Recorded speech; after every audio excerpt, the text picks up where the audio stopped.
Hola, ¿qué tal? Muy buenas tardes. Bienvenidos a un nuevo programa de Radar Político. Un servidor, Enrique Arias, les saluda. Muchísimas gracias por su compañía a través de las plataformas sociales, a través del Facebook Live de Supercable TV, del Facebook Live de Supercable Noticias y del Facebook Live de Periódico Mi Tierra. También estamos en el canal número 5 en la grilla de Supercable, Supercable TV.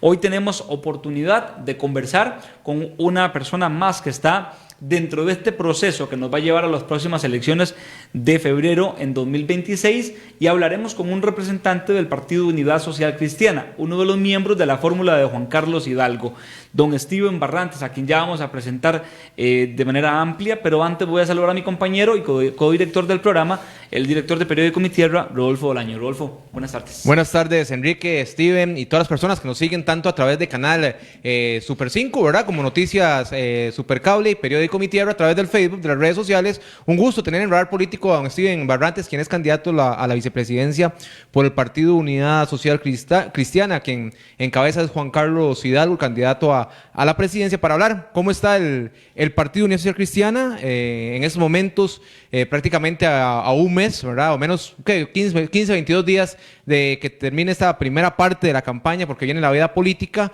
Además, cómo ven la zona de Occidente y temas de relevancia que hemos tenido en las últimas semanas a nivel nacional, que lógicamente al próximo presidente de la República le va a tocar atender. Saludamos a don Steven, ¿verdad?, que está acá en el Cantón de Grecia, y un gusto y un placer saludarlo.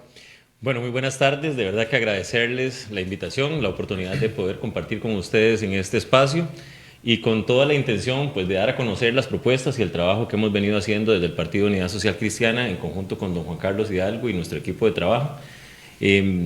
Muy contento, de verdad, hoy muy satisfecho. Hice un recorrido por acá, por el cantón, estuve también en Sarchí, bellísimo. Tenemos acá a las afueras la iglesia, que me dejó realmente impactado. Es toda una obra de arte, algo que hay que explotar muchísimo más. Costa Rica tiene cosas impresionantes, y la política también me ha dado esa oportunidad de poder conocer, de poder ver espacios que son sumamente valiosos, que tienen mucho interés cultural, histórico para nuestro país, y disfruto mucho esta parte también de la política, aun cuando es difícil. También a uno le queda un espacio para poder disfrutar de esas cosas. Por supuesto. Don Steven, bueno, ya vamos a tener momentos para ir hablando de los temas sensibles que tiene la política: seguridad, educación, pleito con los salud, algunos temas polémicos que se están manejando en la política nacional en este momento, infraestructura también. Yo quisiera comenzar con una pregunta muy puntual, muy generalizada, que le permita a usted presentar parte de la fórmula que usted integra. ¿Cuál es la punta de lanza del plan de gobierno de Juan Carlos Hidalgo? Bueno, es difícil poner un proyecto como proyecto punta de lanza donde hay tantas necesidades. Usted lo mencionaba ahorita, tenemos una necesidad muy clara en temas de seguridad. Tenemos infraestructura, donde también hay unas grandes afectaciones en la infraestructura, no solamente vial, educativa, y en las diferentes áreas. De igual forma, estamos con un rezago importante en temas de educación, pero creo que hoy por hoy todos coinciden en la importancia del tema de la seguridad. Sin duda alguna, la seguridad es uno de los temas más importantes y que requieren una atención inmediata. Don Juan Carlos es consciente de esta necesidad, y pues tenemos una serie de estrategias que van directamente a hacer una atención en el corto, mediano plazo en temas de seguridad, porque no es algo que se solucione de la noche a la mañana, y tenemos que ser claros en que se requieren muchas acciones concretas para lograr lo que nosotros esperamos en temas de seguridad en este país. Y en ese caso de temas de seguridad, ¿cómo enfrentar? Porque en esta semana, en uno de los programas de Radio Nacional, escuché al subdirector del OIJ diciendo que, a pesar de que se han hecho gran cantidad de decomisos de droga, no es el año que más han decomisado este 2025. Además, el tránsito de droga sigue siendo altísimo en el país. Así lo dijo, no ha mermado. ¿Cuál es el plan del gobierno de Juan Carlos Hidalgo en caso de que llegue la presidencia para que esta situación, este flagelo que está llevando a sicariato y un montón de problemas más, el país pueda tener un control mayor? Vea lo que sucede con Estados Unidos, ¿verdad? Nos declaran ya prácticamente un país peligroso para el turismo y para los extranjeros que viven en Costa Rica. Y la situación cada día es más preocupante para el país en temas de seguridad. Sí. Definitivamente las acciones tienen que ser inmediatas en nuestro plan de gobierno. Somos conscientes de que requerimos intervenir en los primeros 100 días con acciones concretas. Necesitamos sacar nuestras fuerzas policiales a la calle, a recuperar nuestro país con un plan de blindaje en nuestro país. Ya tenemos zonas identificadas, no hay que llegar a identificarlas ni a buscarlas, ya sabemos cuáles son los puntos. Fuerza Pública ha venido trabajando en eso y requerimos en la inmediatez sacar nuestras fuerzas policiales a intervenir esos puntos específicamente y recuperar el control de nuestro país. Ese es el primer paso que nosotros tenemos planteado. Como segundo paso, pues también necesitamos hacer algunas reformas en proyectos de ley. Somos conscientes también de que hay que reformar el Poder Judicial, hay que reformar otras áreas, que eso es una acción más relacionada con el tema de la Asamblea Legislativa y que va a requerir un proceso. En eso somos conscientes y respetuosos, pero también somos negociadores y esperamos poder tener respuestas y un apoyo legislativo en el corto plazo. Adicional a eso, hay que ser muy conscientes de que nuestro país se convirtió en un país referente para la llegada de droga y la exportación de droga, principalmente a Europa. Somos muy claros en esto. Costa Rica ha tenido una política exportadora desde el punto de vista agropecuario y eso nos ha puesto en el radar. Y Europa se convirtió en la principal fuente de compra de cocaína a nivel internacional y Costa Rica se convirtió en ese punto ideal para empezar a exportar hacia Europa. Entonces ahí tenemos también una estrategia que don Juan Carlos ha sido muy insistente en esto y es que necesitamos generar una alianza con países europeos para blindar nuestro país a nivel de los muelles. Todo esto se logra fortaleciendo los cuerpos policiales, que es una acción propia del Ejecutivo. Bueno, vamos con dos acciones. Una es el tema de los puertos, donde nosotros lo que estamos buscando es, por medio de una alianza con los países europeos, traer policía destacada en Puerto Moín. De esa manera garantizamos nosotros que vamos a tener un gran acompañamiento. Ya hemos tenido acercamientos con países europeos que son amigos del Partido Unidad Social Cristiana y que nos han abierto las puertas, lo han visto de muy buena manera. Lo primero es que para ellos es más fácil poder monitorear un puerto pequeño como los que tenemos en Costa Rica. Nuestros puertos son pequeños comparados con lo que hay en Europa, somos pequeños. Comparado con esos monstruos que hay en Europa, donde usted darle seguimiento a un contenedor que llegó de Costa Rica es extremadamente costoso, porque van a tener que movilizarse por un puerto extremadamente grande. Y más identificando que Costa Rica es esa fuente de donde está llegando una gran cantidad de droga contaminando nuestros productos agropecuarios. En ese sentido, pues ha sido visto con muy buenos ojos de parte de los aliados europeos y para ellos es mucho más fácil poder tener en nuestro puerto Moín un acompañamiento en el cual nos garanticen ese seguimiento y no solo eso, sino que vamos a tener policías destacados europeos dándole seguimiento a esa parte que permite generar una rotación y una menor exposición a nuestros oficiales de fuerza pública que están en total y absoluta desventaja ante el crimen organizado que tiene millones de colones para poder hacer lo que ellos quieren, mutar. Nosotros no vamos a eliminar o no podemos eliminar el tema del tráfico de drogas, pero lo que vamos a evitar es que nuestro país sea el punto central por el cual sale toda la droga hacia Europa. Costa Rica, se dice que Costa Rica se convirtió en la gran bodega de coca, ¿verdad? Correcto, pero entonces lo primero para tenerlo claro es, en el plan de gobierno de Juan Carlos Hidalgo es fortalecer la vigilancia portuaria con colaboración internacional. Efectivamente. Que porque a mí sí me gusta que estas propuestas se expliquen de manera muy, muy puntual para que la gente entienda qué sí puede hacer el Ejecutivo y qué entra más en un tema de negociación y diálogo con el Poder Legislativo, porque evidentemente las reformas al Poder Judicial son necesarias y también las reformas sobre algún tema, sobre alguna jurisdicción en el tráfico de drogas también son necesarias, pero eso es diálogo y negociación con una asamblea que, ojo y cuidado, podría ser muy fraccionada, muy, muy fraccionada. Lo primero, entonces, colaboración portuaria de manera internacional con algunos países aliados. Así es. ¿Cómo plantea el plan de gobierno de Juan Carlos Hidalgo el tema de fuerza pública y la atención a las zonas costeras que son un flagelo en la seguridad nacional? Bueno, primero que nada hay que regresar las fuerzas especializadas a las zonas costeras, ¿verdad? Y garantizar que vamos a recuperar nuestras costas. Nuestro país tiene una gran riqueza desde el punto de vista de costas, pero también tenemos una condición especial. Estas costas están secuestradas por el crimen organizado. Correcto. Tienen un menor nivel de académico. Nuestros jóvenes están siendo capturados por el crimen organizado para incorporarlos. Hemos visto la gran cantidad de jóvenes que hoy están perdiendo la vida por temas de sicariato o que están siendo utilizados para el tráfico de drogas internacional o también tráfico de licor y otras sustancias. Ese es uno de los grandes retos que nosotros tenemos y debemos regresar nuestras fuerzas policiales a custodiar y a resguardar. Por eso les decía del mapa de calor, donde ya estamos identificando que los puntos como Punta Arenas, Limón, son zonas que han tenido... Zona sur, ¿verdad? Zona sur, la zona fronteriza con Panamá, de donde yo Golfito, ¿verdad? soy de Golfito. Cotobruz. O sea, conozco la situación y la gran preocupación. De hecho, los guardaparques de Corcovado hablan de que constantemente se ven lanchas rápidas, ¿verdad? Sí. Y que ya es un lugar, antes era un lugar muy seguro y ahora completamente es todo lo contrario.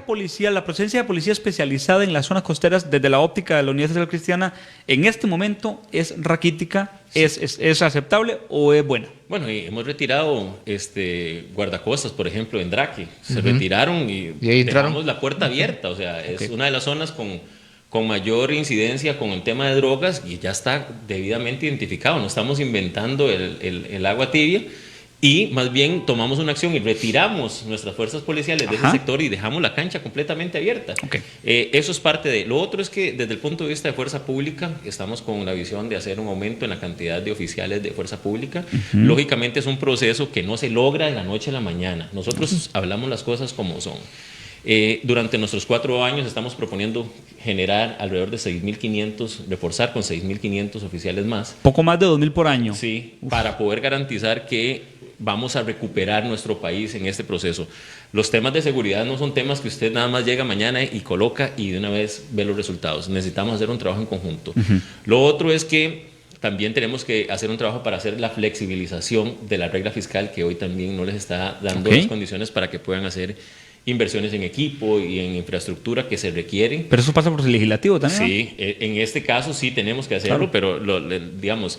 Hay una propuesta. Esa propuesta está incorporada dentro de nuestro plan de gobierno. Y lo otro es que también necesitamos hacer uso de las plataformas que ya al día de hoy están instaladas. Eso nos va a ayudar a concentrar nuestros recursos en zonas que son más vulnerables. Por ejemplo, una alianza con las municipalidades donde ya algunas municipalidades han demostrado que tienen mayor capacidad de respuesta que la misma fuerza pública. Lo vemos en Escazú, lo vemos en Santa Ana, el mismo San José, que tiene una cantidad importante de oficiales, de cámaras, de centros de monitoreo, y lo que proponemos es hacer regionalizaciones de estos sistemas de monitoreo donde podamos con fuerza pública colaborar y nosotros desde el gobierno pues también generar apoyo a aquellos cantones que son más vulnerables, que no tienen tanta capacidad de respuesta en temas de seguridad.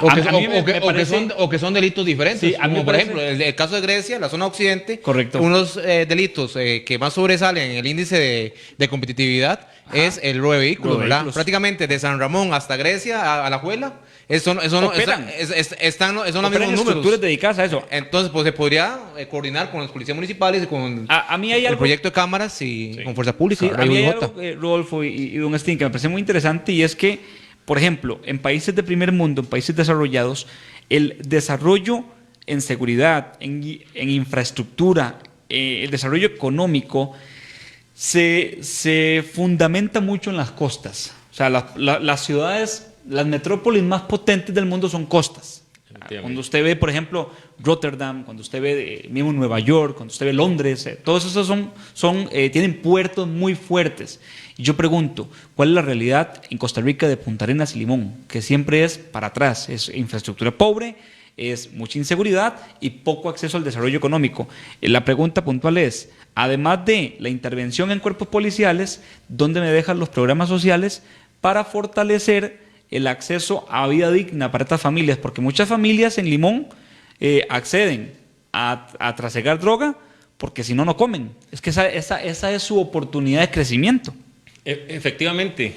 En muchos países del mundo el desarrollo está en las costas y aquí es todo lo contrario. Nuestro desarrollo está en el centro del país y las costas están teniendo un rezago significativo con respecto al gran área metropolitana. Nosotros necesitamos mejorar las condiciones de vida de las poblaciones que están en las zonas costeras de nuestro país. Y eso empieza por la generación de empleo. La educación, la generación de empleo y el tema de salud son fundamentales para colaborar a emparejar la cancha, que es nuestro lema. Necesitamos emparejar la cancha a nivel de país. Y bueno, parte de esto va desde la posibilidad de generar mayor oportunidad de empleo en jóvenes y en personas adultas que requieren, no tienen una oportunidad, y ante esa incertidumbre de cómo llevar a su mesa la comida, pues se ve tentado por los temas de las bandas criminales que ven en eso una oportunidad de salir adelante. Claro. A costa de su vida, que es lo más, o la de su familia, lamentable. Que es todavía más lamentable. Claro. Pero vean, nosotros tenemos una propuesta también para poder reactivar el tema de la economía y emparejar la cancha. Venimos con un proyecto bastante interesante que busca generar la disminución de las cargas sociales de un 7.25%. Nuestro país es uno de los países con mayores, con los niveles de cargas sociales más altos a nivel mundial. Y ustedes me dirán, bueno, ¿vamos a debilitar la caja? No. Vamos a mantener los recursos que van directamente a los fondos de la caja, el ROB, todo lo que tiene que ver con el tema de pensiones, eso lo vamos a mantener. Pero hay otro grupo de componentes que son 7.25 del total de lo que tenemos actualmente, que van direccionados a programas sociales del gobierno.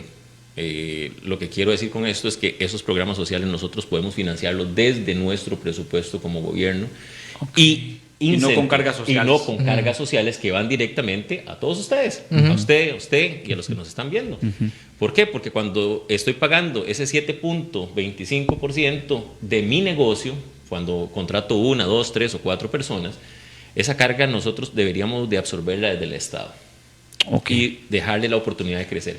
Cuando nosotros estamos haciendo eso, estamos incentivando que la gente genere mayor oportunidad de empleo para los jóvenes. Ya vas a tener una oportunidad más de formalizar tu negocio, que es uno de los grandes retos. Tenemos un porcentaje alto de informalidad, y esta alternativa nos da la oportunidad de que la gente pueda migrar a un sistema estable, ya formal, donde pueda tener acceso a crédito, a mejores condiciones, que hoy esa informalidad está solamente haciendo un proceso de sobrevivencia, porque no logra acceder tampoco a condiciones dignas de crédito y otras cosas, porque no tienen la formalidad que se requiere. Entonces, con ese movimiento del 7.25 nosotros pretendemos realizar eso.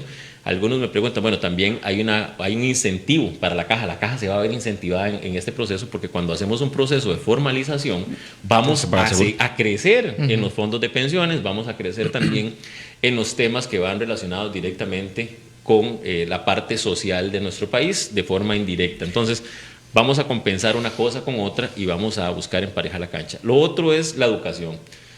Tenemos una educación, y hoy lo veía aquí en una reunión que tuvimos con la Cámara de Turismo e Industria aquí en Sarchí, que es el tema de que la educación no está direccionada de acuerdo a las necesidades de cada una de las comunidades o de la industria. Tenemos gente... ¿De qué nos sirve, por ejemplo, a nosotros en un cantón como Cotobruz? Yo soy de Cotobruz. ¿De qué nos sirve en Cotobruz que estemos trabajando en un colegio técnico en la formación de componentes de la industria médica? Cuando debería estar aquí en Grecia. Cuando debería estar aquí y no en Cotobruz. ¿Por qué? Porque nosotros allá... O que formes un muchacho acá en turismo. Sí, o que lo estés formando en algo que no va a tener ese impacto. Necesitamos que la educación se ajuste a la necesidad. Se ocupa un cambio en la currícula de principalmente los colegios técnicos, ¿verdad? Y estas son decisiones puntuales del Ejecutivo. Esas son decisiones puntuales del Ejecutivo. Estamos pensando en generar directamente un acompañamiento para que la malla curricular se ajuste a las necesidades tanto de la industria como también de cada uno de los cantones. Tenemos que ser claros, estamos saturando algunos mercados de profesionales, y hay que ser claros con otra cosa. ¿Cuántos de estos jóvenes la única oportunidad de formarse es la de ese colegio técnico? O sea, que se van a quedar con ese técnico para su vida. Y si nosotros saturamos el mercado formando el mismo técnico en todo el país, ¿dónde vamos a colocarlos? Entonces, hay que hacer algunas modificaciones. Hoy me decían, por ejemplo, Sarchí es históricamente un cantón artesano, se está perdiendo eso, y es un mercado interesante. Estamos formando más empleados públicos que emprendedores, y hoy necesitamos generar emprendedores que van a dar nuevas oportunidades también de generar empleo a nivel de los cantones. Cuando se habla, cuando se habla de estos procesos de inversión en educación o de transformación de la currículum, como bien lo menciona Rodolfo, a mí la duda que siempre me surge es la de la frase de que sin cacao no hay chocolate, ¿verdad? Entonces, poder hacer todo esto requiere de plata. Dentro del programa de gobierno de don Juan Carlos, ¿cuál es el análisis que hacen de inversión del PIB para educación? Que actualmente está muy bajo, por cierto. Yo te voy a decir algo. No por tener plata significa que vamos a tener educación de calidad. ¿Es cierto? Vamos a empezar por ahí. Tenemos recursos para hacer la recuperación de la infraestructura educativa y el DIE no está ejecutando sus recursos. Entonces, correcto. no hacemos nada con subir. Que lo digamos Rodolfo y yo, que andamos Todos los colegios, por todo Occidente. Todos viendo centros está educativos. cayendo, la mayoría. Eso es algo que vemos en todas las regiones. Entonces, no es un tema de recursos, es un tema de ejecución y acompañamiento. Ok. Sí, hay que buscar la forma de ir creciendo, pero aún así, si nos comparamos con otros países a nivel de América, tenemos una buena inversión de recursos comparado en proporción. Pero es el 4% lo que se está invirtiendo actualmente. Sí, no. La regla permite el 8%. Estamos de acuerdo que bajo. hay que crecer, pero digamos, podríamos estar pensando en que hay que subirlo a un 6 Ok. y algo, buscando complementar. Ahora, vemos nosotros una alternativa importante en hacer algunas reformas a las mismas instituciones que tenemos. El INA tiene que volcarse a adaptarse también a las condiciones. Hoy tenemos un INA que forma gente de 7 a 4. ¿Y cómo podemos esperar que las personas que están incorporadas en el trabajo informal o que tienen un emprendimiento puedan formarse con el INA si el horario es el mismo horario? Tienen que escoger entre ¿Trabajar? llevar el sustento a sus casas o ir a estudiar. Cierto. Esa es una decisión que nosotros no podemos poner a nuestros emprendedores o a nuestros jóvenes a tomar una decisión de ese tipo. Okay. Hay que garantizarles también acceso. Y esas son acciones que no requieren dinero. Lo que requieren más es una coordinación y una idea clara de cómo vamos a atender nosotros el tema de la formación. Adicional a eso, la medición de los resultados de nuestra educación. Tenemos un modelo educativo que no está haciendo una evaluación del estado de nuestros docentes. Falta capacitación para ellos. Tenemos docentes que no están siendo capacitados. Y recordemos que podemos ser ingenieros, podemos ser médicos, pero si dejamos el acompañamiento, nos descontinuamos rápidamente en el tiempo. Y el Ministerio de Educación debe invertir en la formación de sus docentes para garantizar también buenas condiciones. Y nosotros proponemos un programa que tenga mediciones semestrales y anuales. ¿Para qué? Para ver resultados. Si la estrategia está funcionando, vamos a tener que reforzarla todavía mucho más. O si no, para tomar las acciones en el muy corto plazo y reformar nuestra educación, buscarle la forma que sea. Okay. Tenemos en educación también un rezago muy importante. Jóvenes de 15 años que no pueden leer, que no saben leer. Y eso es una situación bastante compleja que hay que atender en nuestro país. Vamos con una cruzada de lectoescritura. No podemos ir a lo más si no vamos a lo menos. Si nuestros jóvenes, niños no saben leer, no podemos esperar que ellos sean buenos profesionales en el corto plazo porque necesitamos retomar todo ese tiempo que han perdido por distintos factores. Adicional a eso, pues la infraestructura educativa, hay que meterle mano al DIE. Sí, le iba a hacer una pregunta sobre el DIE y también sobre INADECO. Porque yo creo que en todas las municipalidades y en todas las partes del país pasa lo mismo, está pasando lo mismo. El DIE no está cumpliendo, ni INADECO tampoco está cumpliendo con las opciones de desarrollo. Y las municipalidades se convirtieron en DINADECO, que son las que están girando recursos para que se arreglen salones comunales, plazas de fútbol, y también para que se arreglen inclusive instituciones educativas. Aquí lo hemos visto en Grecia con el Liceo León Cortés, con el Liceo Deportivo, que les construyen una aula. ¿Qué pasa con INADECO y con el DIE? ¿Y cómo entra en el plan de gobierno estas dos organizaciones de la Unidad Social Cristiana? Vea, hay algo muy importante. La coordinación y el diálogo ha sido una de las grandes debilidades en los últimos años. Okay. Tiene que haber diálogo. Las municipalidades juegan un rol importantísimo dentro del desarrollo de un país. Son la primera mano de contacto directo entre la representación política y las comunidades, y entre el gobierno central y municipalidades no ha habido una comunicación directa y asertiva. Yo fui alcalde y tuve la oportunidad de ser alcalde en Cotobruz, y bueno, uno de los grandes retos... ¿Conoce el régimen municipal de adentro? Lo conozco súper bien, y uno de los grandes retos fue ese. No había un acompañamiento a las municipalidades, y eso pues también lo que hace es frustrar a los alcaldes, porque vos estás ahí sentado esperando, llega la gente a buscarte para que solucione todos los problemas, independientemente. La gente no va a hacer una diferenciación entre si le corresponde la intervención de la ruta tal a la MUNI o le corresponde al CONAVI. al CONAVI. Entonces, no, es algo importante, es que las municipalidades empiezan a tomar un rol que no es el para el cual están hechos, y los recursos que deberían invertir a nivel cantonal se están desviando para poder sostener otras instituciones que no debería. Así es. Entonces ahí entra en juego uno de los grandes proyectos que nosotros llevamos, que se llama el Triángulo de Solidaridad.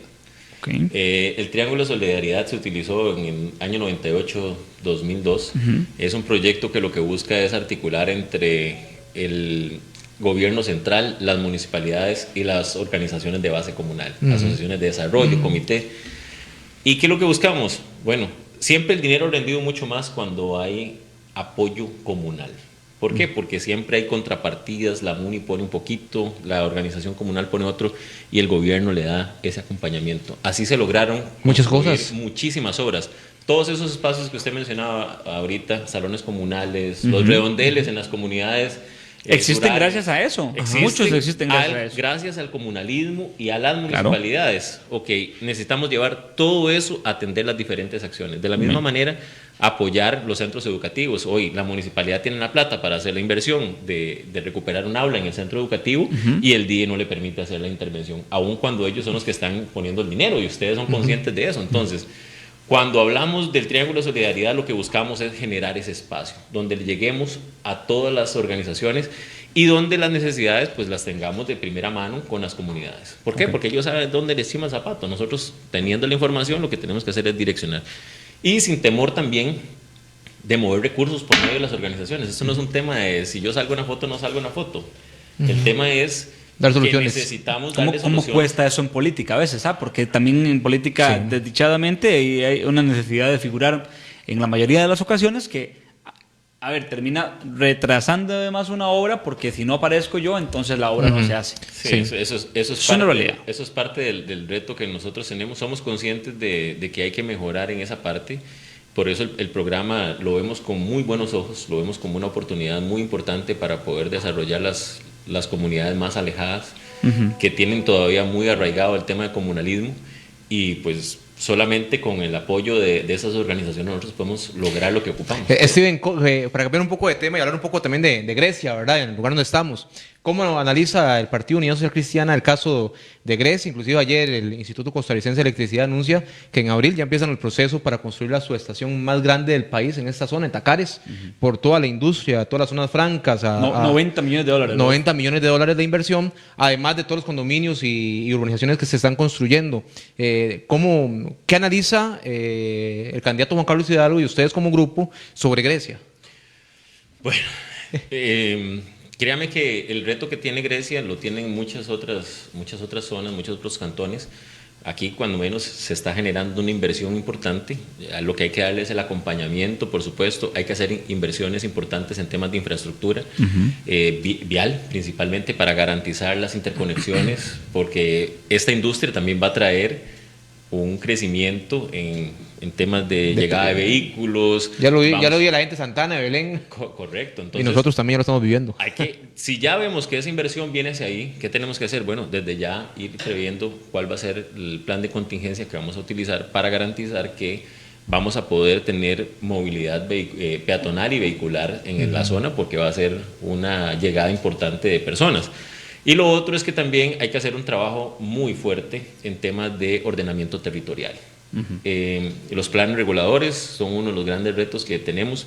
Sabemos que son costosos y muchas municipalidades no tienen la capacidad para poder construir sus planes reguladores, pero más allá del dinero es el trámite, que dura 7 años en promedio gestionar un plan regulador. Ya recordemos que solamente el hecho de ser 7 años ya tenemos 2 gobiernos incorporados municipales que siempre tienen grandes diferencias uno con el otro, y eso también pues entorpece un poco el proceso y lo hace un poco difícil. Necesitamos simplificar ese trámite. No es posible que se dure 7 años en un proceso en plan regulador que debería estarse actualizando constantemente. Hoy un porcentaje mínimo de municipalidades son las que tienen la capacidad de tener sus planes reguladores, y ni siquiera hablemos de los planes reguladores costeros, que esos son todavía mucho más complejos. Ahí todo pasa por un tema de reducción de trámites. Sí, entonces, ¿qué estamos buscando nosotros? Bueno, que hay más acompañamiento técnico para las municipalidades. El gobierno tiene que colaborarle a las municipalidades dentro de este proceso y tener un departamento más amplio que les ayude en el proceso. Nosotros no solamente podemos ser el que castiga, necesitamos ser el que acompaña. Claro.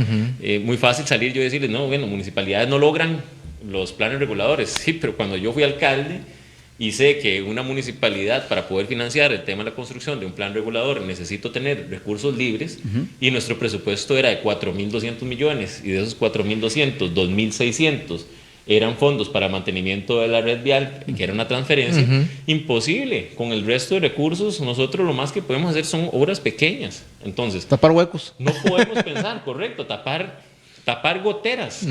Y tenemos que llevar residuos, tenemos que llevar un montón de cosas. Entonces, ¿qué necesitamos con esto? El gobierno tiene que ser un aliado de los gobiernos locales. Y ahí es cuando vamos a lograr pues, mejorar el tema de los planes reguladores.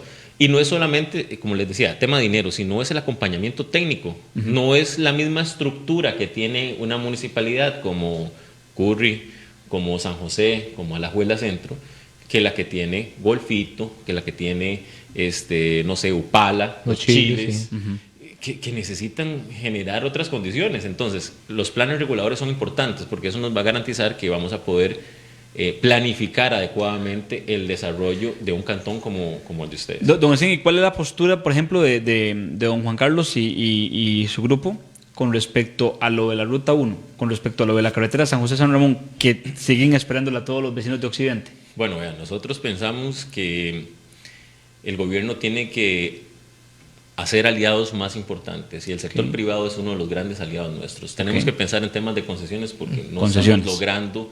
Ya no se logró. Sí, es que sí, la figura del fideicomiso no sirvió. Fideicomiso, la concesión, sí. No, es que no lo hicieron. ¿De qué nos sirve?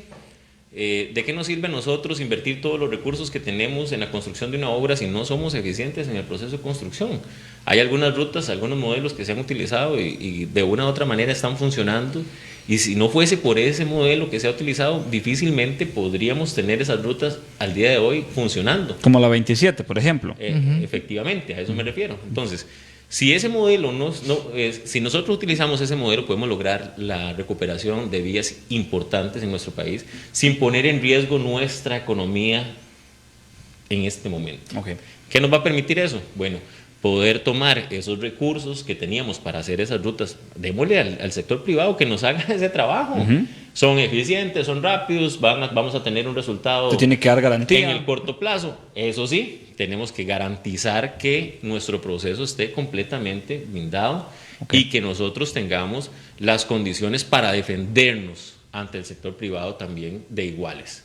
Entonces, eso nosotros tenemos que trabajarlo muy bien. Somos conscientes de que esa es la forma en la que nosotros vemos desarrollar, por ejemplo, Ruta 1. Vemos también el sector de Paso Canoas, Palmar, hacer una ampliación a 4 carriles. San Ramón, San Carlos. San Ramón, San Carlos, que son importantísimas. Y así otras que se están quedando y botadas, porque no podemos dejar de lado la 32, la misma 27, que está próximo a vencerse el tema de la concesión. La concesión. El modelo nosotros le apuntamos más hacia el tema de generar alianza público-privada y también el tema de concesiones. Y lo otro es que nuestros recursos, los que tenemos disponibles, porque seguimos generando recursos, esos recursos utilicémonos en aquellas rutas que no son concesionables, que no son... que requieren una intervención en las zonas rurales en el corto plazo. Entonces, así más, nosotros. Le voy a poner un ejemplo. A mí me parece increíble que la construcción de un puente, el de Puas, inició en febrero y hasta el 12 de diciembre va a quedar habilitado. Vea, casi un año.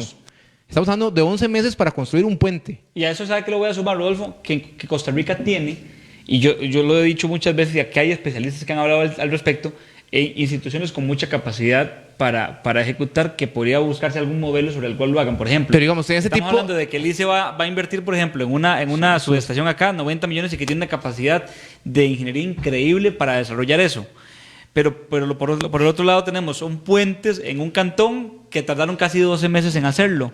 De 2 carriles, nada más. Parece que es muy, 100 metros son. Muy irónico que esa misma realidad esté dentro del mismo estado.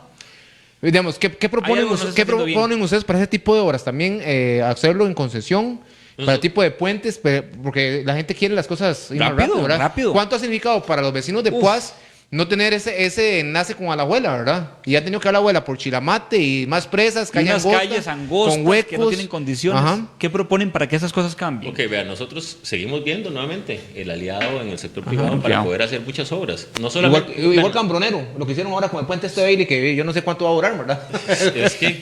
Es que en Costa Rica normalmente las obras temporales se vuelven eternas, definitivas, no se pueden atender en el corto plazo. Y es por eso, es porque pretendemos nosotros sostener un estilo de vida y un estilo de crecimiento en nuestro país exponencial con una cantidad de recursos limitados. y es porque no estamos haciendo uso de nuestro aliado principal, que es el sector privado. Démosle al sector privado la oportunidad de que nos ayude a desarrollar este país. O sea, el país necesita una buena coordinación, que las obras se realicen. Al final, a las comunidades no les importa de dónde vino el recurso, quién lo está ejecutando. Lo que ocupan es que sea ya, una solución rápida, que la solución sea pronta, que ustedes puedan transitar a la mayor brevedad y que no tengan esa limitación. Eficacia. Ser eficientes y eficaces. Uno a veces ve ahí, cuando usted está viendo Reels o en las redes sociales, que le sale un video allá de China y que los chinos se hizo un hueco en una calle y que en una semana lo repararon y pusieron todo nuevo y listo y quedó. Estamos en el pleno siglo XXI, en el 2025. Uno debería creer que los gobiernos tendrían que tener la capacidad de que ese tipo de cosas se resuelvan rápido. Usted no le puede quitar un puente a la gente de Poás por casi un año. Es que hay gente de San Pedro de Poás que trabajan a la Alajuela Centro y que su tiempo de viaje al trabajo le cambió de 40 minutos a 2 horas. 2 horas y media por casi un año. Enrique, le voy a poner otro ejemplo, el puente Tárcoles. ¿Cuánto tiene ya el gobierno este año de estar haciéndole remiendos al puente Tárcoles otra vez? Que van a haber otros arreglos y restricciones vehiculares, después dicen que una semana sí, otra no. Y un día pasé por ese puente y no sé qué le están haciendo. Digamos, no una hora. Correcto. real. Sustancial. Sí, es eso lo que nosotros buscamos. Realmente darle una respuesta a las comunidades. El estilo de vida de las personas se puede ver afectado por simple y sencillamente no dar una respuesta pronta. Y somos conscientes que también el sistema es rígido. Sí. Nuestro país se ha blindado también para evitar casos de corrupción y otras cosas, pero ese tipo de cosas también nos vuelve muy rígidos y poco eficientes en la respuesta. Necesitamos que se pueda mejorar en esa parte y que tengamos respuestas mucho más prontas a las comunidades. Ahí entra en juego todo este montón de cosas, digamos, el acompañamiento que podemos tener con los gobiernos locales, el sector privado, enfocarnos nosotros como gobierno en la atención de obras más específicas que se ajusten más a las condiciones de nosotros. No podemos luchar de tú a tú con una empresa privada que tiene la capacidad de invertir mañana los recursos, que usted nada más les dijo de acá a acá y esas son las condiciones y marcamos la cancha, inmediatamente nos arrancan con la obra. O sea, más bien lo que lo retrasamos somos nosotros. Entonces, en ese caso, lo que buscamos es generar eso, porque de otra manera no vamos a poder disminuir ese rezago, porque cada día tapamos un punto y generamos 4 puntos nuevos que requieren intervención. Eso con infraestructura pública, que aquí en la zona de Occidente hay mucha necesidad. Otro gran tema, Rodolfo, que reventó esta semana y que será tema de discusión para el próximo gobierno, es esta crisis que se habla de los rellenos sanitarios en el país.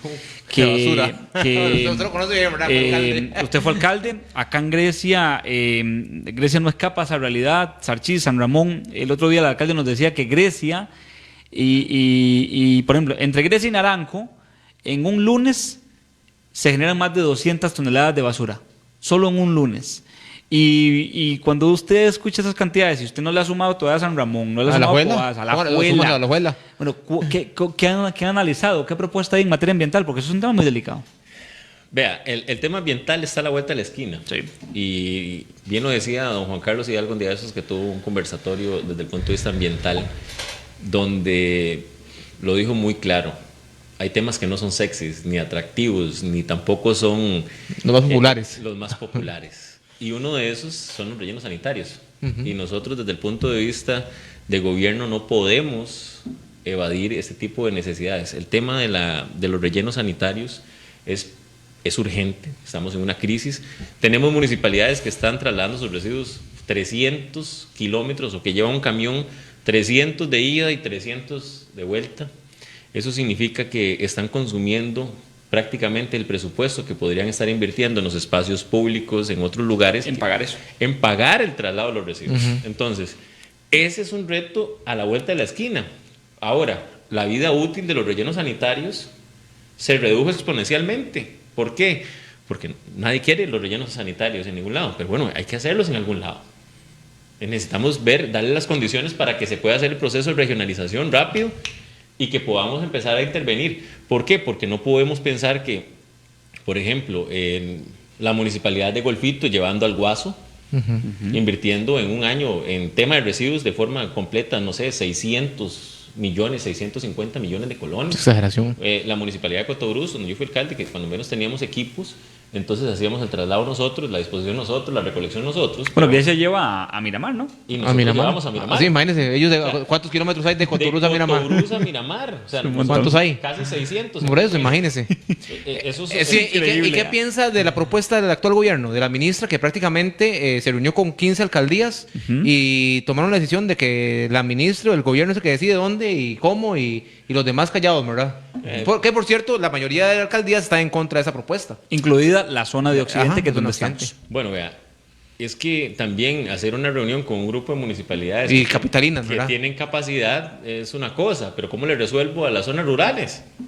¿Cómo le voy a resolver? Claro. O sea, el tema de los residuos sólidos es un proceso que se lleva algunos años solucionarlo. Lo primero es que necesitamos reforzar el tema de educación en los centros educativos para que hagamos conciencia sobre la importancia de hacer una clasificación adecuada de los residuos. Al día de hoy, el 94% de los residuos llegan a los rellenos sanitarios sin ningún tipo de tratamiento. No, es o sea, mucho, es no mucho. hay una clasificación de residuos.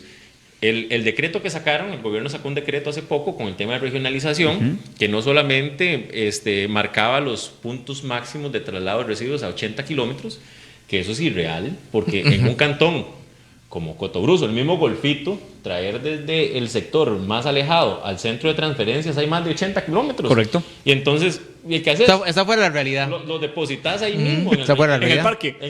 Sí, en el parque de la comunidad. No, entonces, esa no es la solución. O sea, la solución es... Hay algunas cosas en las que concuerdo y otras en las que no concordamos nosotros, y una es que, está bien, el proceso de regionalización es bueno porque eso va a reducir significativamente el tema de los costos de traslado de los residuos, y eso le va a dar más liquidez a las municipalidades para tener mejores condiciones en el tema del mantenimiento.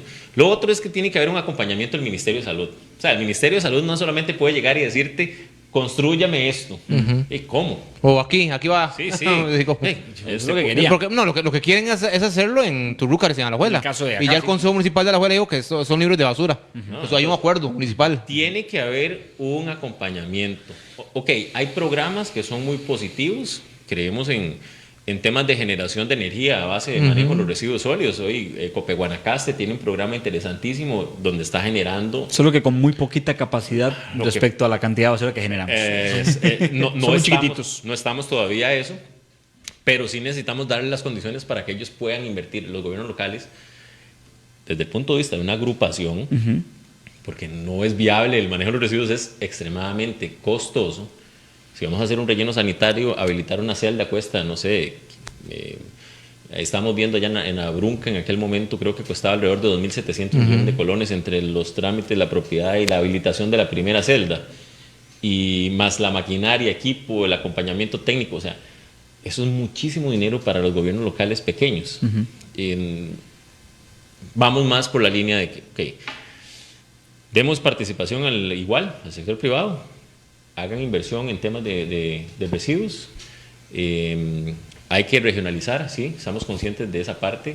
Yo sé que no es un tema bonito, nadie quiere un relleno, pero ahora hay una diferencia significativa entre un relleno sanitario bien manejado y donde está focalizado solamente un grupo de municipalidades, donde el volumen es mucho más controlado que lo que está pasando el día de hoy. O sea, el alcalde de Anthony, allá en Miramar, contento no está. O sea, le abrieron uno, le están abriendo otro. A escasos, se rompieron, se rompieron prácticamente. Y el Limón el otro. O sea, entre esos dos están recibiendo el 75% de los residuos de nuestro país. Tampoco es justo. O sea, tenemos que ser conscientes. Tiene un desfile de camiones de basura. Claro. Muy diferente si nosotros hacemos un proceso de regionalización donde le lleguemos a un porcentaje, donde disminuyamos que sean, no sé, 4, 5, 6 municipalidades. Eso baja mucho el volumen. Y también tiene que ser sostenible, ¿verdad? Ahora, de la mano de eso, hay que dar un acompañamiento para temas de clasificación de residuos valorizables. Hay que trabajar con los munis para que construyan sus centros de clasificación.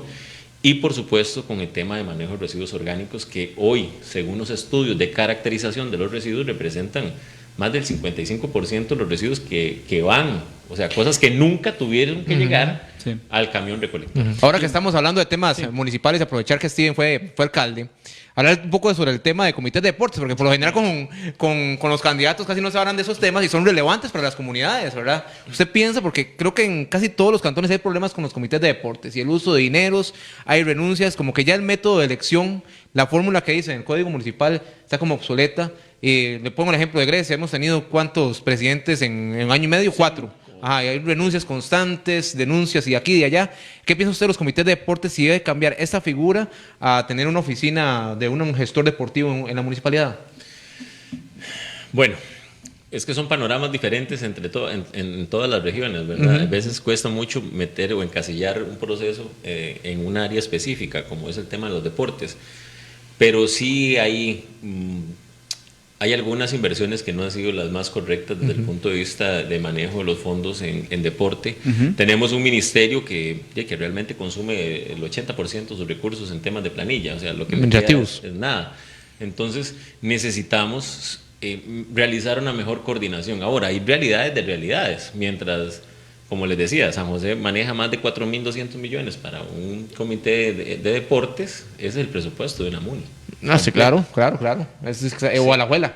Sí, entonces, digamos, necesitamos ese acompañamiento. Hay que poner ese Ministerio de Deportes a apoyar y a coordinar con... Pero el tema de la elección, como se escogen los miembros, debe cambiar. ¿Se debe dar una modificación en la Asamblea Legislativa? Sí, eso le iba a decir, que es el un año tema pasado que va por Horacio Alvarado presentó un proyecto, se aprobó, pero parece que tampoco ha logrado encajar bien, porque parece que ya se hizo muy político también.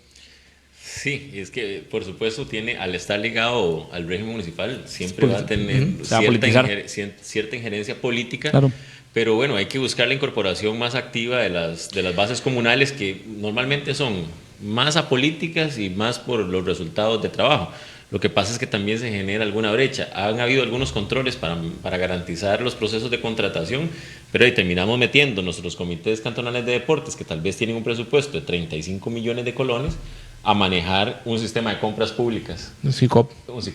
Y terminamos con que el señor, que era el mismo que estaba en el Comité Cantonal de Deportes, que está en la Comisión de la Iglesia, que está en el Comité de Caminos, que el señor está también en la Junta de Educación, manejando SICOP, y el señor no tiene conocimiento sobre eso. Entonces, tiene que haber un equilibrio en esto. No podemos irnos ni a un extremo ni a otro, pero se necesita, es más, un acompañamiento real que les garantice a los comités que van a hacer una aplicación correcta a sus recursos, y los que tienen capacidad también, pues, que tengamos una supervisión sobre el proceso desde las municipalidades, que se les dé, porque ellos tienen una responsabilidad de darle un seguimiento también, a pesar de que son un órgano adscrito al Consejo. Sí, tenemos que darle ese seguimiento. Para eso está la auditoría, para eso está también... de hecho, la auditoría tiene que darle seguimiento. Yo lo que creo es que los comités de deportes evolucionarán hacia algo mejor. Por ejemplo, en el próximo gobierno, la próxima Asamblea Legislativa, debería de nacer un proyecto de ley, digamos, reformista, profundo, con un buen lobby, digamos, legislativo, para poder, digamos, lograr el apoyo de la mayoría de bancadas, y a partir de ahí propiciar una ley que nos venga a reformar los comités de deportes como tal. Pero bueno, será algo que irá mucho también por la filosofía que tenga el que esté en el Ejecutivo sobre qué tiene que pasar con los comités de deportes. Sí. Nos quedan 10 minutos. Yo quisiera, Rodolfo y Steven, en esos 10 minutos hablar un poquito del partido como tal. Yo sí tengo una pregunta antes de pasarlo antes de entrar al partido, lo de la ley 4.3. Porque para mucha gente aquí en Grecia, como viene el tema de las zonas francas, ustedes han sido un partido que inclusive Daniela Rojas, la diputada, impulsó este proyecto de un principio, ¿verdad? ¿Qué hacer, verdad? Porque parece que ya en esta legislatura ya no se va a aprobar, ¿verdad? Este proyecto. Pero en el caso de que ustedes lleguen a la presidencia, ¿van a seguir con el impulso del proyecto de 4.3? Bueno, lo que pasa es que también cuando entran los proyectos a la Asamblea Legislativa, usted mete un muñequito aquí y se lo cambia. Sale Frankenstein a este lado, ¿verdad? Sí. O sea, es un ornitorrinco, sale con piezas de todo lado, y esos son grandes problemas realmente. Hay que hacer algunas valoraciones. El modelo 4.3 funciona en algunas zonas específicas, funciona mucho en el tema de zonas francas. En el sector privado, pues también algunos sectores... Sería específico. Se ve muy identificado. Creo que tiene que ir más direccionado a alguna área específica y no a todo, porque también Vamos a ver, en otros países hay modelos que van en otra línea completamente, ¿verdad? Que más bien buscan ser más eficientes, hacer un mayor aprovechamiento del tiempo y producir más. Yo como ingeniero industrial veo también esa parte. Bueno, y usted pertenece a la Unidad Social Cristiana, un partido que además es defensor por su idiosincrasia de las garantías sociales. Sí, somos conscientes del tema de las garantías sociales. Entonces, creo que tiene que ir más direccionado a los modelos que realmente sí requieren o tienen las Como condiciones. zonas francas. Ahí estamos claros, sí. Efectivamente, donde tienen mejores condiciones para poder manejar esa... Implementarlo. Sí, y manejar esa área. Bueno, ahora sí, hablemos del tema de la unidad. El tema de la Unidad Social Cristiana, ya para ir cerrando y que no se nos quede ese tema por fuera, don Steven. El Partido Unidad Social Cristiana fue castigado por el electorado muy buena cantidad de tiempo, inclusive tuvieron en algún momento bancadas muy pequeñas, mayormente luego de las situaciones que se vieron con los expresidentes, ¿verdad? Con don Miguel Ángel Rodríguez y con don Rafael Ángel Calderón Fournier.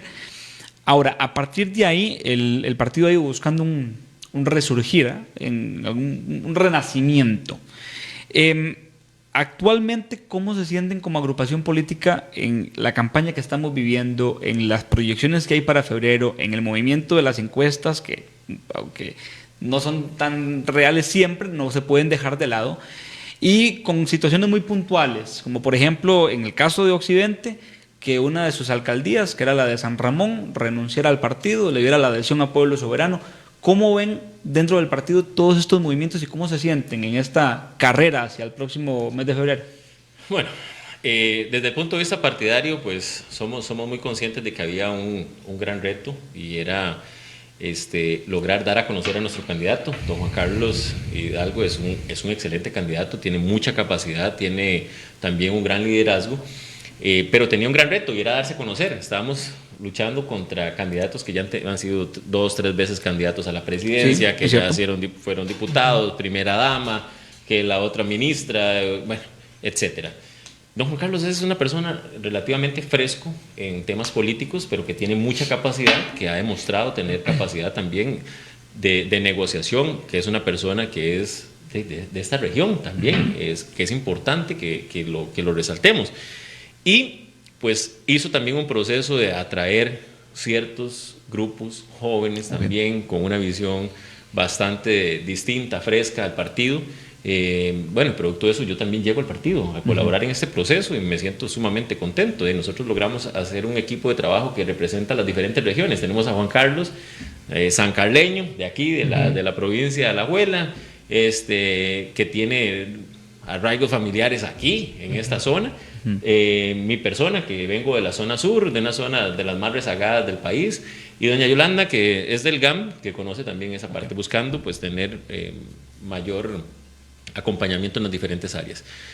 Con el tema de la campaña pues éramos conscientes de que había que ir poco a poco creciendo. Estamos contentos, el trabajo se ha venido haciendo muy bien. Don Juan Carlos tiene un excelente manejo en los debates, en los espacios de conversatorios que hemos tenido hasta el día de hoy, y la gente empezó a identificarse. La gente hoy no está por un partido político como estaba antes, está por personas, por figuras. Todavía la Unidad y Liberación siguen manteniendo un porcentaje de sus bases políticas. Sí, tienen estructura. Que tienen estructura, que han tenido que realizar procesos que han construido esa estructura. Pero bueno, ya sabemos que ninguno de esos alcanza para ser presidente de la República. Ninguna. O sea, esto es sumar y esto es convencer a la población de que somos la mejor opción para poder llegar a ser gobierno. Y ese es el trabajo que hemos venido haciendo. Don Juan Carlos empieza rezagado, lógicamente, porque preguntaban, Juan Carlos, no lo conocemos. La unidad, bueno, sí, la unidad sí. Entonces, había una brecha muy clara para septiembre, donde el partido era una cosa y Juan Carlos era otra. Bueno, hoy estamos más bien arriba. Juan Carlos está dándose a conocer más de lo que se conoce el partido. Y como usted lo decía, el tema de las encuestas, hay cuestiones que son interesantes. Más sin embargo, yo sí puedo rescatar algo. El único partido que ha crecido en todas las encuestas, independientemente de la encuestadora que sea, es la Unidad Social Cristiana. Y lo más importante es que la gente está buscando una persona honesta, honrada, transparente. ¿Y cuál es la calificación de Juan Carlos? La gente en redes sociales y el trabajo que han venido haciendo, lo primero que dicen es, Juan Carlos es una persona honesta, Juan Carlos es una persona transparente. Lo llamaron honrado, Fue el único que fue calificado como honrado. Ok. Y eso, sí, pues ahí está. En política vale Ahora, mucho. ¿Ah? Vale demasiado. Ahora, el reto para la Unidad Social Cristiana es, supongo, poder llegar a una segunda ronda, porque Claro. yo creo que todo el mundo apuesta a la segunda ronda. Yo creo que los números lo dicen, yo creo que las encuestas lo dicen, que muy probablemente hay segunda ronda, ¿verdad? Bueno, han estado algunas encuestas diciendo. sí, pero hay una ahí que... Pero la mayoría de 1 o 2 encuestas... puntos porcentuales la para ganar más en primera formales, ronda. inclusive, cuando uno ve las primeras encuestas de octubre a las de sus últimos días, Sí. es como que los números se mantienen, como que muy poco aumenta, muy pocos, y todavía que ese 50% de indecisos, que es ahí donde ustedes y todos los partidos tienen que estar trabajando para convencer a esta gente, que muy probablemente en la última semana, antes del 1 de febrero y el propio 1 de febrero se van a decidir. Sí. ¿Qué trabajo van a hacer ustedes Ok. para convencerlos? Vea, hay un punto importantísimo que lo arrojan las mismas encuestas. Es que dato mata relato, Sí, ¿verdad? dato mata relato, totalmente de acuerdo. Y lo primero es que a la gente le preguntan, creo que eso es más importante, ¿por quién no votaría? Es un tema importante. Y ahí sí nos vamos al otro extremo. Y ahí sí la gente es muy contundente. Hay La cinco gente tiene- candidatos que están con números muy altos, ¿verdad? Ahí es donde ya vemos que la gente dice, por usted no votaría, por usted no votaría. ¿Cuál es la ventaja de nosotros? ¿Sabe cuál es el candidato que está más abajo en que no votarían por él? Juan Carlos Hidalgo. La última encuesta decía que Juan Carlos Hidalgo, en ese momento, en el mes anterior, lo conocía el 18% de la población. Y el 17% estaba dispuesto a votar por Juan Carlos. Con ese 17 está en segunda ronda. Con ese 17 estamos en la segunda ronda. Y con ese 17 en segunda ronda ganan. Correcto. Entonces, esos son datos que no los inventamos nosotros, los pueden revisar. Sí. Mientras hay candidatos que tienen, los conoce el 80, el 90%, que hemos tenido candidatos que los conoce el 98% y que han perdido abismalmente en un proceso, porque una cosa es que te conozcan y otra cosa es que te vean como una opción para llegar a ser gobierno. Y don Juan Carlos hoy tiene eso. Lo ven como una opción real para llegar a ser gobierno. Y bueno, de octavos, séptimos, sextos, quintos, cuartos y ojo, en un empate técnico hasta el segundo lugar. Ok. Entonces, suave, espérese. Ahora, Steven, las últimas noviembre. 3 campañas, los que han ido de primeros, no terminaron ganando, ¿verdad? Sí, octubre ha sido el mes Ajá, más engañoso. En en las noviembre, últimas dos inclusive campañas. habían empezando enero, algunos, creo que fue Carlos Alvarado que estaba como en cuarto, quinto y terminó a Luis Guillermo Solís le remontando. pasó igual también. Ajá. Sí. Y a al Rodrigo actual- Chávez en octubre del año 2021 estaba súper abajo en las Sí. encuestas. Sí, exactamente. Ese ha sido el fenómeno. ¿Sabe por qué? Porque el porcentaje más grande es esa persona que se decide de último momento. Correcto. Y estamos creyendo que al día de hoy vemos un porcentaje, pero no vemos cuánto representa eso en votos. Sí. Entonces, Pero sí es una campaña extraña, ¿verdad? esta es una campaña Sin muchas vallas publicitarias, sin muchas Es que yo banderas. creo que la campaña se está jugando aquí. Se está jugando. Sí. Y la está jugando el presidente Y Rodrigo muy Chávez. fuerte. ¿verdad? Yo quisiera hacerle una última pregunta a Rolfo. Ya estamos con tiempo. a tiempo, Se me fue sí. rapidísimo. Se nos fue muy rápido. Sí. Esta es una pregunta que Seguir hablando. se la planteamos diferente únicamente a los invitados que tengamos del Partido Pueblo Soberano, que han sido un poquito escasos. Esperamos tener un poquito más. A los demás partidos se las planteo como se la va a plantear a usted. ¿Por qué no debe Costa Rica darle cabida al continuismo?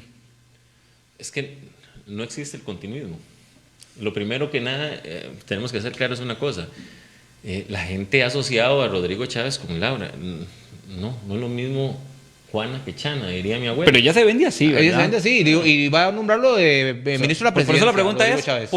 ¿por qué ustedes como Unidad Social Cristiana y que ustedes como impulsadores de Juan Carlos Hidalgo como próximo presidente, por qué consideran que Laura Fernández no debe asumir la presidencia de la República y darle continuismo al chavismo? Es una pregunta fuerte, pero vamos a ser claros.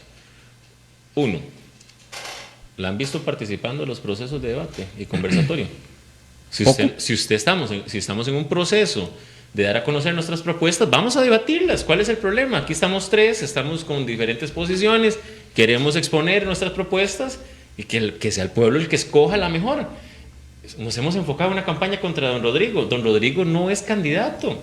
Pero él parece candidato, ¿verdad? Sí, pero tenemos que ser claros en una cosa. Don Rodrigo no es candidato a la presidencia. Don Rodrigo, muchas gracias. Su proceso termina en mayo. Y ya, listo. No tengamos injerencia en esto. Para nosotros, hoy por hoy, nosotros no estamos enfocados en pelear con don Rodrigo ni nada. Pero sí sienten que hay una injerencia en la campaña de don Rodrigo. Porque es constante, es lo que más hay en medios en estos momentos. sí. Problemas con los medios de comunicación, problemas con el Poder Judicial. Todas las semanas pasa algo. Sí, pero Vamos a ver, le estamos dando pelota a lo que no tenemos que darle pelota. Venga, doña Laura, es usted la que va a ser candidata, la que va a tener que tomar la decisión de cómo sacar a Costa Rica adelante. Es usted. Venga y se sienta con nosotros y debatimos. ¿Por qué? Porque debatir fortalece la democracia en nuestro país. Y nosotros hoy estamos viendo violentada nuestra democracia. ¿Por qué no viene a debatir? Porque cree que ya ganó. Y te voy a decir algo. Si hay algo que nos ha demostrado la política en los últimos procesos, es que usted nunca puede estar seguro de que ya ganó. Y en una segunda ronda, Todo cambia. es enano de otro cuento. Además, Sí, ella esa soltó cosa. una frase que yo no la puedo compartir y yo lo digo abiertamente. Yo no puedo compartir esa frase. Cuando ella dijo que ella no se iba a revolcar Con cerdos. con cerdos, no puedes hacer eso.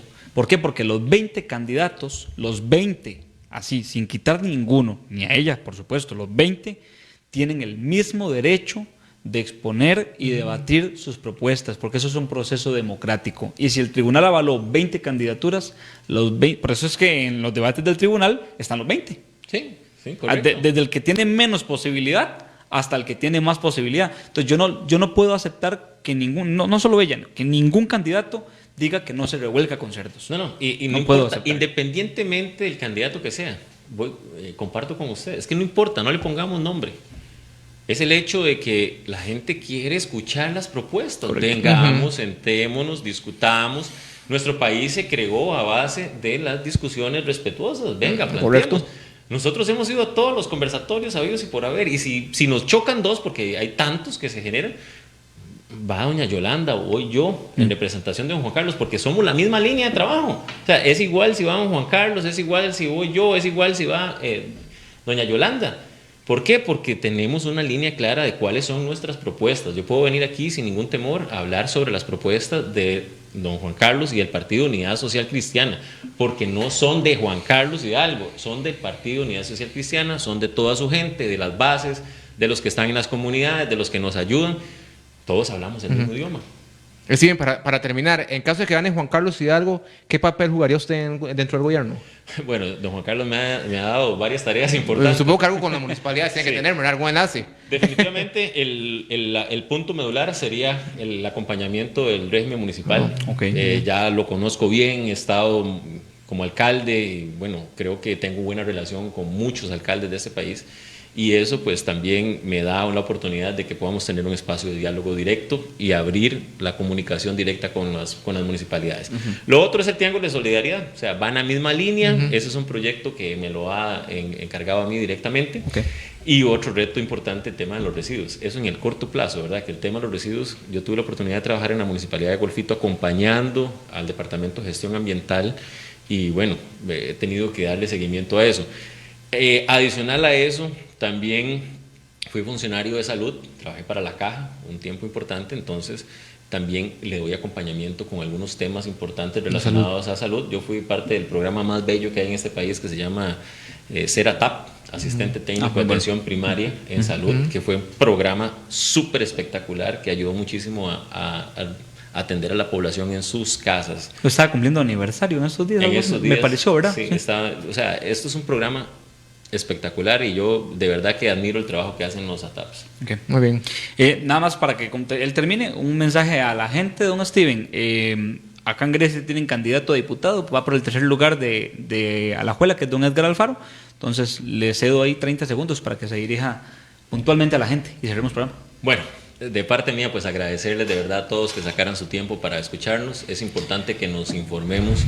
Queremos un voto informado, queremos un voto que también se base en las personas. Hoy tenemos un candidato a diputado, don Edgar Alfaro, también una persona que se le nota el carisma, que también es una persona que quiere hacer las cosas bien. Tenemos un candidato como Juan Carlos Hidalgo, que tiene energía, que tiene buenas propuestas, que quiere hacer las cosas de la mejor manera para sacar adelante nuestro país, al igual que nosotros como parte de ese equipo de trabajo. Yo lo único que les puedo decir a todos los costarricenses es que salgamos a votar, que valoremos esta oportunidad que tenemos de escoger a nuestros dirigentes, que valoremos esto que nos hace a nosotros patria, el hecho de poder elegir quién va a dirigir nuestro país. Y de verdad, tomen la mejor decisión, una decisión informada, valoren propuestas, valoren personas, que esto es muy, muy importante. y invitarlos a todos a que salgan el 1 de febrero y que hagamos patria, porque nosotros siempre hemos sido patria y siempre hemos sido orgullosos de lo que somos como costarricenses, de la gente que siempre nos ha garantizado que vivamos en un país libre, donde tenemos la posibilidad de expresarnos, donde podemos discutir, pero también donde tenemos la posibilidad de dialogar. Y ese va a ser el gobierno de la Unidad Social Cristiana para los próximos 4 años. Don Juan Carlos, don Steve, muchísimas gracias. Muchísimas gracias, sí. Por acompañarnos. Rodolfo, nos vamos. Próximo miércoles estará don Luis Ramírez, candidato a diputado por el primer lugar por la provincia de La Guaira del partido de don Claudio Alpizar, ¿verdad? Para que nos acompañen el próximo miércoles a las 6 de la tarde. Dios les bendiga y hasta la próxima. Listo. Estamos fuera. Estamos fuera. Estamos sin... Muchísimas gracias, don Steven. No, hombre, gracias a ustedes, más bien. Bien, sí.